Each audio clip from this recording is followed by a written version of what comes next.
CNOs, chief nursing officers, play a pivotal role in preventing workplace violence. Supporting our nurses can't just be in the aftermath.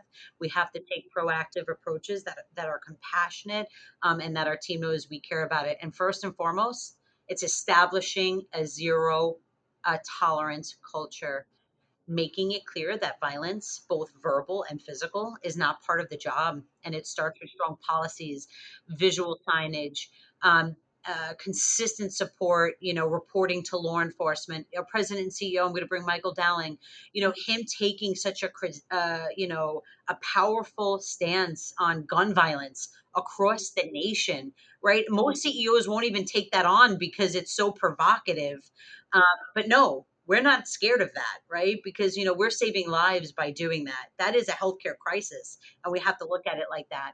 I am blessed to have collaborative partnerships with security and emergency management at our site. So we're always looking at it each month in our workplace violence councils, and so safety infrastructures. We have three-way cameras throughout our entire building.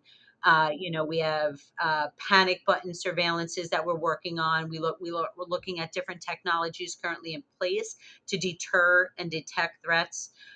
We do have armed security in our building that's rounding in our building 24/7, and it's powerful. We did a lot of work around de-escalation training of our staff, to equip them with early warning signs to how to, diffuse tension, and seeing these behaviors and building a behavioral response team. We do a ton, and I want to thank my emergency management team. We do a lot of active shooter drills, bomb, simulation trainings, behavioral patient mock simulation, to help our team members, and that's really important.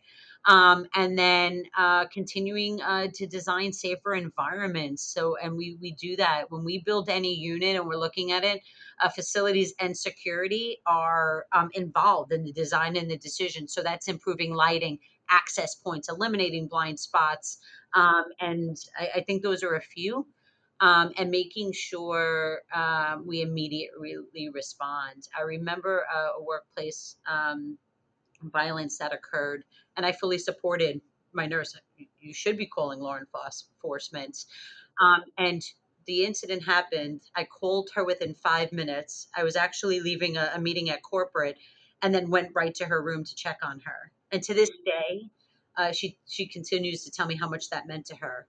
So showing up and being there, providing that culture and training, tracking and analyzing the incidences for tracks and trends, increase and decreases, and then making sure that we're engaging our frontline voice. And you're going to see that as the theme of today's conversation. So safety doesn't become physical, but the nurses need to feel safe, and if they do, we have to let them voice their concerns without fear, and really having what's called like a just culture methodology.